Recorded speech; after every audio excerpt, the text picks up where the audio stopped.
Assalamualaikum warahmatullahi wabarakatuh. Selamat siang untuk Bu Riajeng Kristiana selaku dosen biologi umum dan teman-teman R1A Pendidikan Matematika yang kami sayangi. Pertama-tama saya akan memperkenalkan anggota kelompok saya, yaitu Alfian Syahrotus, Faradita Kuntari, Hana Rahadatul, Putri Septiani, Rizky Rahmadani, Wahyudi Setiawan, dan saya Trisabila Hadi. Kali ini kita akan membahas tentang jaringan hewan. Jaringan pada hewan. Seperti halnya tumbuhan, hewan juga tersusun oleh sel-sel. Sel-sel tersebut bersatu membentuk jaringan yang terdapat pada organ. Pada hewan tingkat tinggi, yaitu mamalia, dibedakan menjadi 4 tipe jaringan, yaitu jaringan epitelium, jaringan ikat, jaringan saraf, dan juga jaringan otot. Selanjutnya ada jaringan epitelium. Jaringan epitelium merupakan jaringan berbentuk lembaran yang terdiri dari sel-sel yang merekat kuat satu sama lain. Jaringan epitel juga menutupi bagian luar dari tubuh dan membatasi organ dan organ dalam lainnya. Ciri khas jaringan epitel itu sendiri dibangun oleh sel-sel yang letaknya sangat rapat serta permukaan bebasnya menghadap udara atau cairan. Fungsi dari jaringan epitel itu ada 9, yaitu yang pertama, absorpsi, misalnya pada usus yang menyerap sari-sari makanan. 2. Sekresi, contohnya testis yang mensekresikan sperma. 3. Ekskresi, yaitu kulit yang mengeluarkan keringat. 4. Transportasi, yaitu mengatur tekanan osmosis dalam tubuh. 5. Proteksi, yaitu kulit melindungi jaringan tubuh di bawahnya. 6. Penerima rangsang, yaitu kulit yang menanggapi rangsang dari luar. 7. Pernapasan, contohnya kulit katak berfungsi sebagai alat pernapasan. 8. Alat gerak, contohnya selaput kaki pada kulit katak membantu dalam pergerakan. Dan 9. Mengatur suhu tubuh, contohnya kulit mengatur suhu tubuh dengan mengeluarkan keringat jika tubuh kepanasan. Ada 2 kriteria yang dapat kita gunakan untuk mengelompokkan jaringan epitel. Yang pertama bisa kita lihat berdasarkan jumlah lapisan selnya, dan yang kedua berdasarkan bentuknya. Sekarang mari kita bahas jaringan epitel berdasarkan bentuknya. Seperti yang terlihat pada gambar, yang pertama ada epitel kubus. Selnya itu berbentuk seperti kubus. Sel-sel epitel kubus tersusun rapat dan rapih membentuk struktur menyerupai sarang tawon. Yang kedua ada epitel pipih. Selnya ini berbentuk pipih. Sitoplasma tidak berwarna dengan nukleus terletak di tengah-tengah selnya. Fungsi epitel pipih adalah untuk melindungi jaringan atau organ di bawahnya. Dan yang ketiga ada epitel batang atau silindris. Sel epitel batang ini berbentuk memanjang seperti batang pada umumnya. Sitoplasmanya memiliki vesikel yang berwarna gelap dan berisi bahan sekresi berupa lendir. Permukaan sel epitel batang juga pada umumnya memiliki silia atau mikrofili. Lendir dan silia berfungsi untuk membersihkan, menggerakkan, dan memindahkan suatu benda dalam rongga atau saluran. Selanjutnya, jaringan epitel berdasarkan jumlah lapisan selnya. Berdasarkan lapisannya, jaringan epitel dapat dikelompokkan menjadi 2, yaitu epitel sederhana atau epitel selapis dan epitel selapis banyak.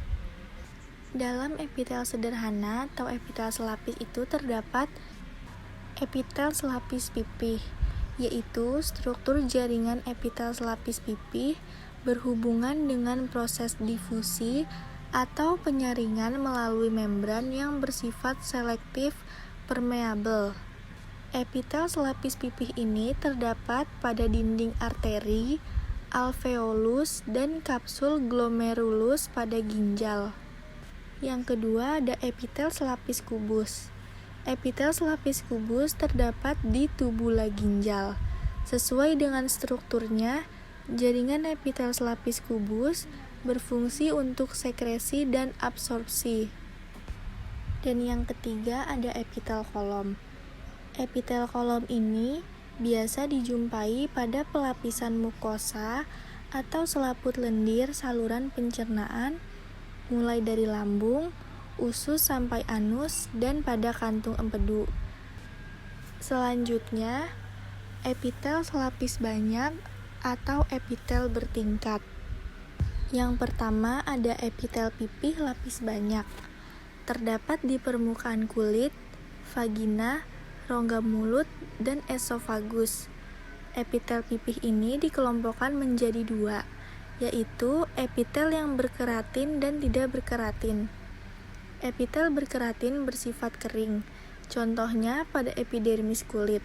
Sementara itu, epitel pipih lapis banyak yang tidak berkeratin bersifat lembaga, contohnya di rongga mulut, vagina, saluran anus, dan esofagus. Sesuai dengan jumlah lapisannya yang banyak, jaringan ini berperan sebagai alat lingkungan, misalnya dari gesekan. Yang kedua ada epitel kubus lapisan banyak. Sesuai dengan namanya, jaringan ini tersusun atas beberapa lapis sel berbentuk kubus. Struktur jaringan ini sesuai untuk perlindungan dan fungsi ekskresi. Jaringan ini terdapat pada mulut, kerongkongan, dan kelenjar keringat pada kulit. Yang ketiga ada epitel kolom lapis banyak. Epitel kolom ini terdapat di laring, faring, uretra, saluran kelenjar ludah, dan kelenjar susu. Jaringan epitel juga memiliki kelenjar. Kelenjar epitel adalah difurat dari epitel atau jaringan epitel yang mengkhususkan dari menghasilkan substansi khusus yang tidak digunakan olehnya sendiri, melainkan untuk sebagian lain dalam tubuh. Pada slide ini kita akan membahas jaringan ikat. Jaringan ikat bertanggung jawab untuk memberikan dan mempertahankan bentuk tubuh. Jaringan ikat memiliki 3 unsur utama, yaitu sel, serabut protein, dan matriks. Jaringan ikat berfungsi sebagai pengisi, penyokong, dan pengikat, serta penghubung celah antar jaringan. Jaringan ikat juga berfungsi sebagai pembungkus jaringan lain yang berupa selaput, dan berfungsi sebagai penyimpan cadangan makanan. Kemudian jaringan ikat juga berperan dalam pertahanan tubuh, reparasi atau perbaikan, dan juga dalam transportasi. Yang A merupakan makrofag yang bertugas memakan kuman atau zat asing yang masuk ke dalam jaringan. Lalu yang B ada fibroblast, yaitu protein pembentuk serat yang berfungsi sebagai bahan pembentuk matriks jaringan ikat. Yang C ada sel tiang. Fungsinya adalah sebagai penghasil heparin untuk pembukuan darah dan histamin sebagai peningkat permeabilitas kapiler darah. Yang D ada sel lemak. Adalah sel yang terspesialisasi untuk menyimpan lemak. Yang E ada sel darah merah. Yang F sel darah putih. Dan yang G adalah melanosit. Melanosit ini fungsinya sebagai penghasil zat melanin atau pigmen pada kulit. Yang H adalah matriks, yaitu komponen cair pengisi jaringan ikat yang terdiri dari serabut dan bahan dasar yang menyebabkan matriks menjadi lentur. Yang I adalah serat kolagen, dia berwarna putih dengan daya regang tinggi dan elastisitasnya yang rendah. Yang J ada serat elastik, dia berwarna kuning dan daya elastisitasnya tinggi. Yang K adalah serat retikuler yang fungsinya adalah sebagai pengikat antar jaringan ikat lain. Kemudian kita beralih ke jaringan ikat bermodifikasi. Jaringan ini dibagi menjadi 3, yaitu tulang rawan, tulang, darah, dan limfa. Jaringan tulang rawan merupakan bentuk khusus dari jaringan ikat padat. Berdasarkan susunan serabutnya, jaringan tulang rawan dapat digolongkan menjadi 3, yaitu rawan hialin, rawan elastis, dan rawan serabut. Rawan hialin, serabutnya tersebar dalam anyaman yang halus dan rapat. Rawan elastis, susunan sel dan matriksnya mirip dengan tulang rawan hialin, namun anyaman serabutnya tidak sehalus dan serapat tulang rawan hialin. Rawan serabut, matriksnya disusun oleh serabut kolagen yang kasar dan tidak beraturan. Tulang termasuk jaringan ikat yang terdiri atas sel tulang atau osteosit. Fungsi dari jaringan tulang adalah sebagai pemberi bentuk tubuh, penyusun rangka tubuh, dan pelindung alat-alat vital tubuh. Tulang dibagi menjadi 3, yaitu tulang kompak, sumsum tulang, dan tulang bunga karang. Tulang kompak dibangun oleh sistem Havers. Sumsum tulang terdiri dari jaringan ikat retikuler sebagai rangka dari sumsum. Pada jaringan ini terdapat sel retikuler primitif dan sel retikuler fagositik. Tulang bunga karang merupakan tulang yang berstruktur sederhana terdiri dari keping-keping tulang yang disebut trabeculae tulang. Tulang bunga karang dibagi menjadi 3, yaitu tulang pipa, tulang pendek, dan tulang pipih. Mengapa disebut sebagai tulang pipa? Karena tulang ini memang bentuknya seperti pipa. Bagian tubuh yang memiliki tulang pipa yaitu tulang paha, tulang hasta, tulang lengan atas, tulang pengumpil, tulang betis, dan tulang kering. Lalu tulang pipi.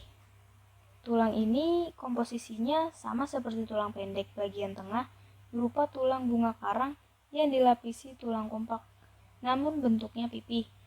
Contoh dari tulang pipi adalah tulang rusuk dan tulang tenggorokan. Kemudian darah dan limfa. Darah dan limfa dibagi menjadi 4, yaitu eritrosit, leukosit, keping darah, dan plasma darah. Eritrosit atau sel darah merah pada mamalia biasanya disebut sebagai eritroplastit karena selnya tidak memiliki inti. Jumlah eritrosit pada jantan yaitu 5-5,5 juta per milimeter kubik darah, sedangkan pada betina yaitu 4-4,5 juta per milimeter kubik darah.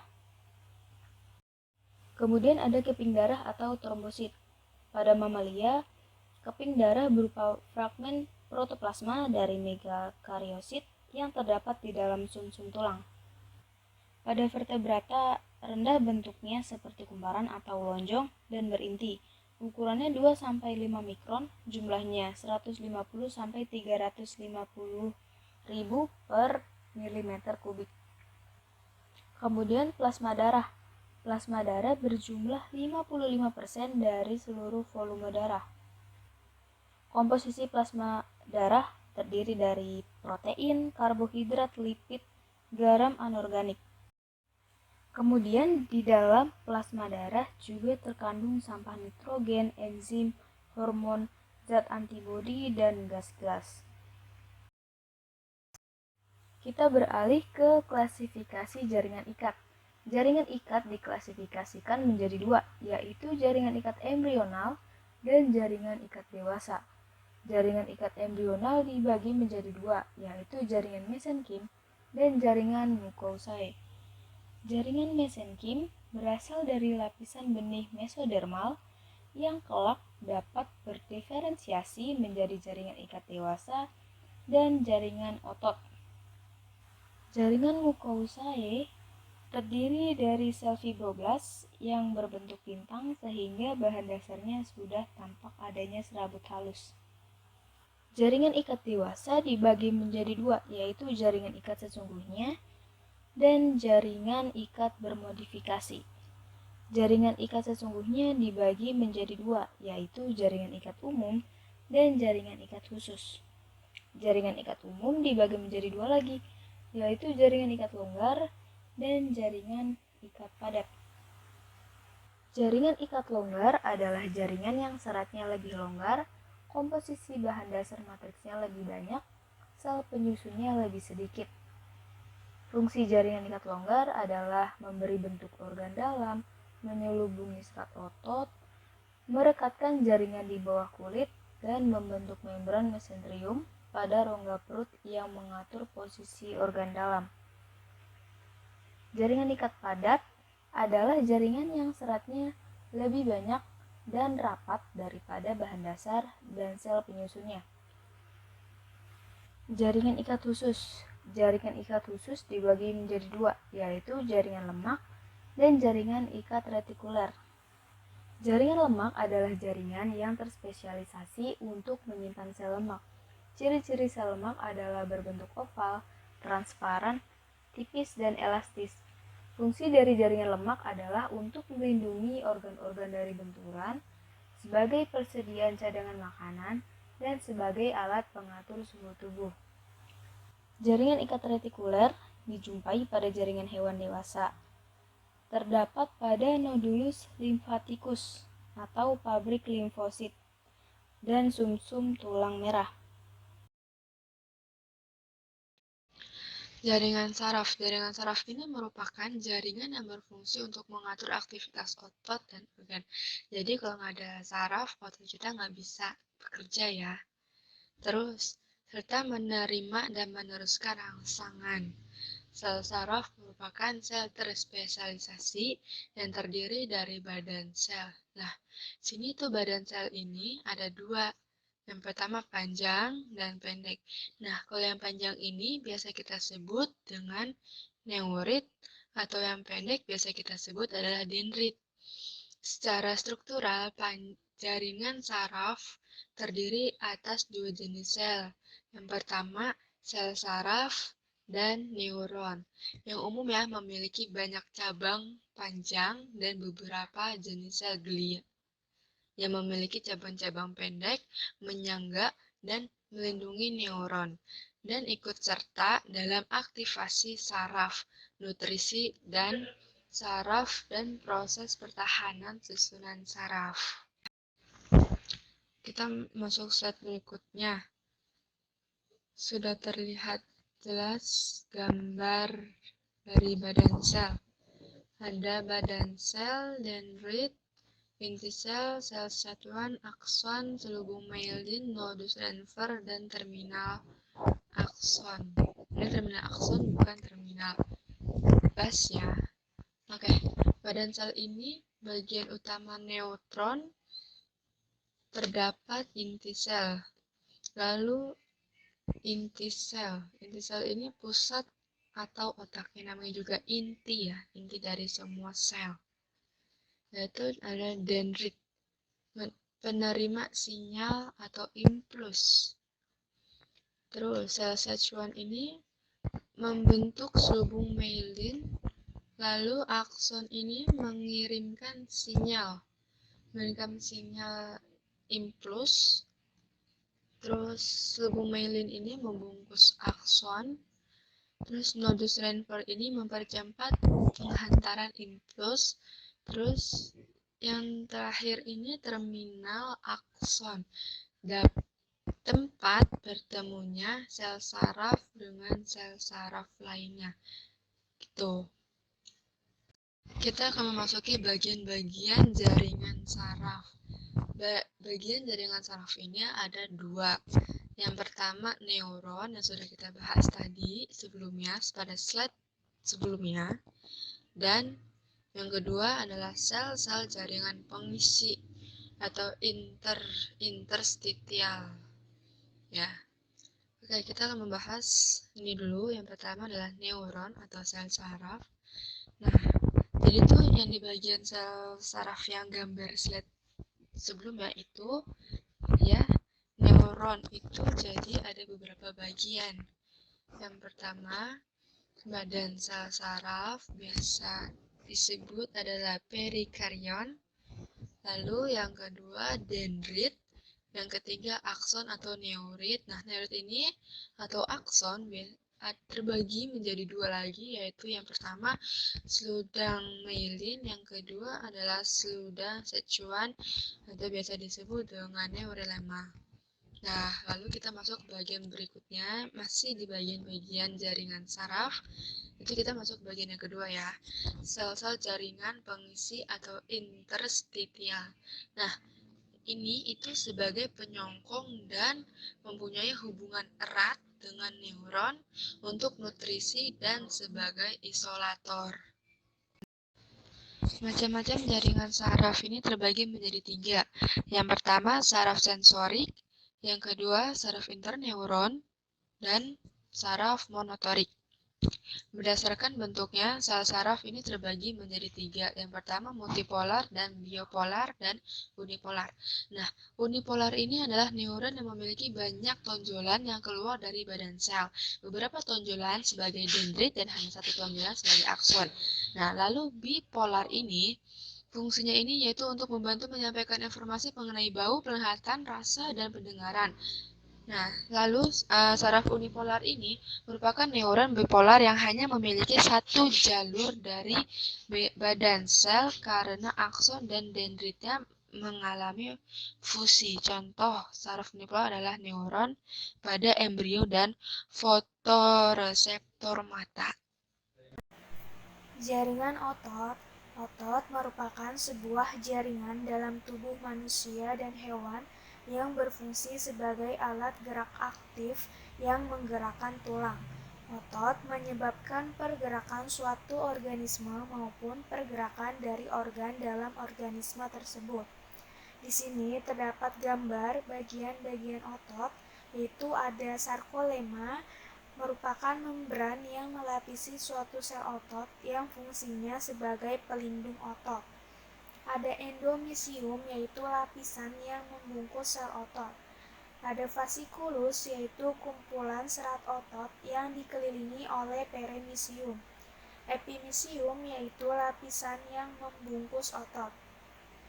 Perimysium, yaitu lapisan yang membungkus satu fascicle.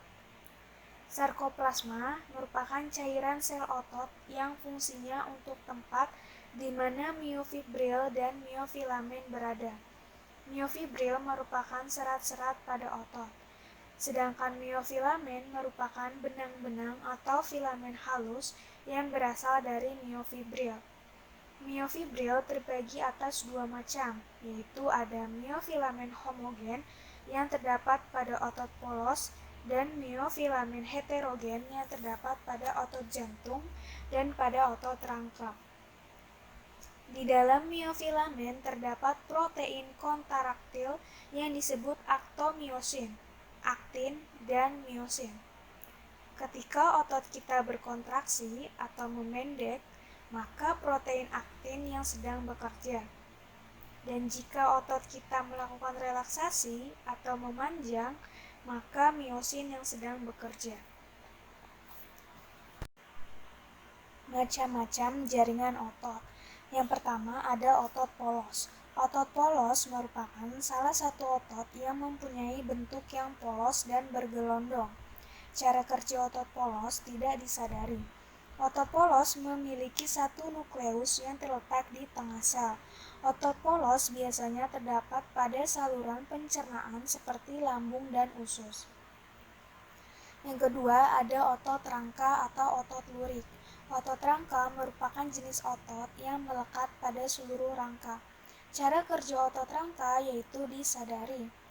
Bentuk otot ini memanjang dengan banyak lurik-lurik, memiliki nukleus banyak yang terletak di tepi sel. Otot ini mudah lelah. Pergerakan otot lurik berasal dari sinyal motorik yang berasal dari otak dan bersifat sadar. Otot ini terdapat pada hampir keseluruhan tubuh bagian luar manusia dan hewan. Yang terakhir ada otot jantung. Otot jantung hanya terdapat pada jantung. Otot ini merupakan otot paling istimewa karena memiliki bentuk yang hampir sama dengan otot lurik, yaitu mempunyai lurik-lurik. Tetapi ada perbedaannya, yaitu otot lurik mempunyai satu atau dua nukleus yang terletak di tengah atau tepi sel. Otot jantung merupakan satu-satunya otot yang memiliki percabangan yang disebut buscus intercalaris. Otot jantung juga memiliki kesamaan dengan otot polos dalam hal cara kerjanya, yaitu tidak disadari. Selanjutnya, setelah menyimak penjelasan dari kelompok kami, mari menjawab pertanyaan berikut ini. Apakah hewan dapat hidup apabila salah satu jaringannya tidak ada? Jawab dan berikan alasannya. Sekian dari kelompok kami, kurang lebihnya mohon maaf. Wassalamualaikum warahmatullahi wabarakatuh.